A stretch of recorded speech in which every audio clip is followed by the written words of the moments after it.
it's called Ars Magica, but I took a lot of Latin, so I called Ars Magica. Hi folks, John Dunn here up at Immortals Inc. I'm an RPG freelancer, publisher behind Melior Via. I'm here with Mikey, who's working the boards. As always, what's going on, John? Well, tonight I thought we'd talk about Ars Magica. So this is a fantasy role-playing setting. It's published by Atlas Games, originally written by Mark Reinhagen and Jonathan Tweet, and it's been around for a while. And if you look up here, it says it's the 5th edition of the game. Just as a heads up in advance before we dive into this any deeper, this is not compatible with 5th edition D&D. It's just another game that's been around for a while and has made it through 5 editions now. Scratch it out, people. Scratch it out. It is a fantasy setting. It is a fantasy setting that is based roughly in a fictionalized Europe. And in that setting, the gist of it is that all the members of the group are part of a covenant. What's a covenant, you ask? Well, it's an agreement between a group of wizards. And so they have a tower, a complex, not really a castle, but a complex essentially, with their tower where each of these different wizards goes and studies things in their chosen field. And the different wizards are broken down into different groups, and each of these different groups have particular interests. So one might be interested, say, more in like alchemy type things, and another necromancy or biology, and just different kinds of magic, different focuses of magic. Where would you study? Well, I'm a biologist by trade, so I'd probably be going into the natural history type shtick. I think I would do illusion. I don't know. There's misdirection. There's a lot to be said for that. I'd have to. One of the things that's really compelling about Ars Magica, though, is you don't just play the wizards, because the fact of the matter is, wizards like to sit around in their room with their lab and do experiments and do research and push the boundaries of what can happen with magic. Doctor Strange is a prime example. Yeah, even he gets out more than some of these guys, and some of these guys are pretty freaking old, too. Oh, yeah. Yeah, so, they've got various charms, so they might be well over 100 years old. Do they have that, like, traditional white beard, like Melvin the Great type beard? Well, the guys do. Because your wizard isn't necessarily, the guy that sits in the back of the party and throws fireballs at everybody, this game was the first that I'm aware of that introduced the notion of troop play. Not troop like Boy Scouts, but troop like a cast of players. So a troupe of performers, like actors. And so each of the different players has at least 3 player characters usually. They'll have their wizard, they'll have a companion, and they'll have a grog. A companion is somebody who's not a wizard, but somebody who might be a competent type adventurer, like a knight or a squire or a ranger. The typical adventuring archetypes who aren't wizards, maybe even a friar or a monk. And then the grogs are the people who typically do all the grunt work. So you've got your cook and your pig boy and, just these different menials. And it takes all 3 of these different groups to keep your covenant working, right?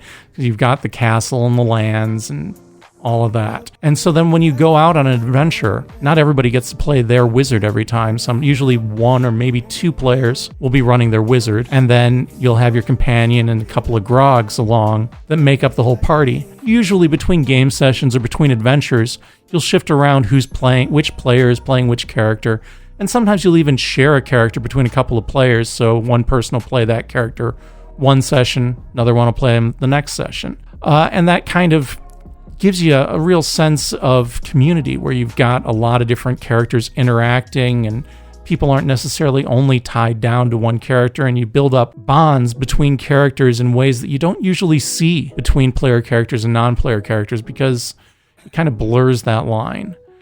So it really helps compel a strong narrative that can last for a really long time over the course of an extended campaign. It kind of reminds me of Skyrim wizardry, if that makes any sense. Do you know about Skyrim? I know a tiny little bit about Skyrim, but why don't you tell me about it? I don't know, it's just like, well, first of all, it's from the Elder Scrolls, I don't know if you heard about that. It's one of my favorite games of all time. I don't know, I don't really play the other Elder Scrolls games, but it's deep into this medieval touch. There's like this place called the College of Winterhold, and it has all these wizards there with each, different covenants, like you said, and they all do specialties like destruction, illusion, everything, you name it. So yeah, it's a lot of nostalgia for me. Sounds very cool. Does sound like it comes from a similar source material. Yeah, it does. I think you need to play it. So I've got it for PlayStation VR, and the interface made me absolutely insane, so I didn't get real far. Oh my God, you have VR for it? I'm jealous. The interface was awful. Yeah. But couldn't fix it? I may come back to it at some point, but moving on. Yeah, separate issue. One of the things about this game, it's now published by Atlas Games. A past edition was published by White Wolf for a while, and when they were publishing it, there were initially some connections between this game setting and the World of Darkness. So their Vampire the Masquerade game and Werewolf and all of those, even tying into Mage. So in Mage, one of the character backgrounds were members of the Orders of Hermes. The Order of Hermes is the group of mages that make up all the different covenants in Ars Magica. In Vampire, one of the types of vampires were the Tremors. The Tremere are one of the specific colleges of mages within the Order of Hermes in Ars Magica. Part of that's because Mark Reinhagen was also the creator behind Vampire the Masquerade, in addition to having worked on this. So there's a connection there. There's a lot of shared mythology. The two lines definitely diverged after White Wolf was working on them, and even while White Wolf was working on them, but there's a connection there, and if you're a fan of one line, you might be drawn into some of those connections with the other. You see 5th edition on the game, and so people think, oh, is this just a source book for D&D? No, it's absolutely not. It's a completely different game system. Doesn't even use a D20. It's largely D10 based. Okay, yeah, it makes sense. Yeah. Everybody just goes to, 5th edition. They think of D&D. I mean, and there's plenty of stuff out there now, even on the D&D shelf, which... since they can't use the word D&D, they just put a big 5th edition logo on it to say that's how you know it's compatible. This says 5th edition in big letters at the top, but it is very specifically not. Be open-minded. Yeah. It's going in a whole different direction. I like the art too. I mean, just looking behind you, obviously you can't see it. Maybe you can if you use your imagination. Well, it's on the cover of the book too, so I got a pretty good idea over here. We got the snakes, and we got the different wizards in the picture. It looks like a couple of grogs too. Very Vatican-like. Yeah, I mean, and that's part of the iconography, that these wizards are powerful people who command a lot of respect within their covenant and also from the community beyond it, because people are going to come to the wizard with questions in times when they need help. And a lot of times the wizard's going to go, no, I am way too busy with what I'm doing right here. But other times, in the interests of, maintaining positive relationships, they'll say, oh, yeah, that companion, you go deal with that problem for them. Yeah, sounds about accurate, too. And that can be a strong basis for the campaign, or, a good element for tying things in with the larger world. I don't know, it just reminds me so much of Skyrim, going back to it again, just because of the fact that they all have these different factions and differences amongst each of the wizards. I just keep going back to it. People who are watching this, you'll know what I mean too. But yeah, this is very interesting to me. And that is a big deal of the gameplay, where each character has their own particular field of interest, and they're cooperating with each other, but there's a lot of sacrifices they're making, because in order for them to have success as a group, sometimes they have to sacrifice some of their individual goals, at least in the short term. Yeah, this is a me game for sure if I were to play it. Do you think this is underrated? I think it hasn't gotten nearly the attention it deserves. I mean, it's been around for a long time. There are a lot of people who are really devoted to it, no question about it.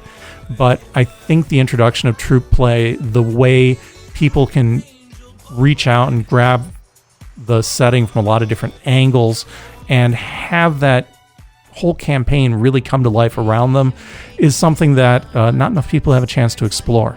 Well said. We do have a couple of copies of this. There are some source books for it that are also on the shelf, and there's a wealth of material, all of which is wrapped in a combination of mythological and historical sources, so that there's a solid world there that really comes to life. And if you're familiar with medieval history, there's a lot of things that you can draw upon to build this up more.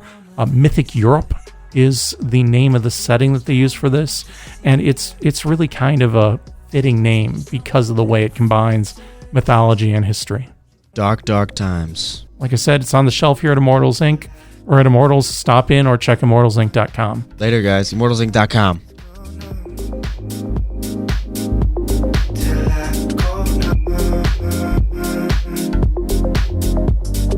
Baby, it's 4:30 and my whole world is I'm all up in the clouds when it's pouring rain. Ain't never coming down unless you call my name.